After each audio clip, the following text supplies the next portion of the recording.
Well, good morning. Hey, it's Johnjay and Rich. Usually you will hear Johnjay's voice kicking off the show right about now. But he's not here, Kyle. I don't know if you've noticed yet. Yeah, I think I've noticed. There's an empty seat sitting next to me right now. So I actually texted Johnjay yesterday to try to get an update, and I was ignored. So do you have an update? I do have an update, and it's I even have pictures that I can show you. I don't know if I can put them on the radio or not.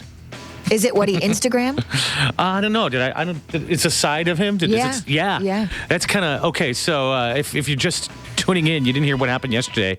Johnjay came in and then he left because he thought maybe he had done something really bad to himself when we were playing softball on Saturday night. Like swung the bat and felt something snap or crack or split or something. Right. When he came in, he said he had torn his oblique and then was there bleeding or something in his kidneys? Yeah, he said, what did he tell me? He said there was a 7-centimeter hematoma, which is, like internal bleeding. Mm-hmm. And he said there might be something going on with my kidney. I have to do tests. This was over the weekend. So yesterday he came in and he was here for about 5 minutes and we were looking at him like, you need to go back to the hospital. You don't look like you're feeling good. He thought he felt horrible. So he took off yesterday and I guess around mid-afternoon, I checked in with him and he said, I think I can be in tomorrow. He said, I should be okay to be in tomorrow. I'm still waiting results for a test, is what he told me. That's interesting because the last I had heard on his Twitter was he was trying to convince you that he couldn't, so that he wouldn't come in tomorrow. That tweet showed up before he ever contacted me, by the way, to talk to me. So I was talking to him and he said, I should be okay to come in. I'm like, hey, man, nobody knows how you feel but you. How's it going, by the way, Katie? Katie's on the phone. She's got questions about Johnjay, asking if he's dying or not.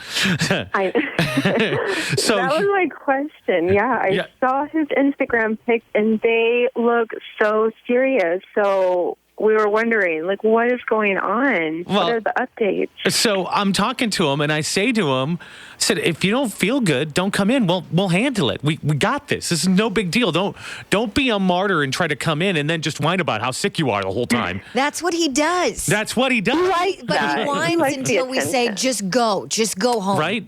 Then he gets the credit for showing up. Right, so then he gets the credit for never calling in sick, which I think is his deal. And by the way, I totally get that. Nobody is more paranoid than a radio host who doesn't feel like they can come in and do the show.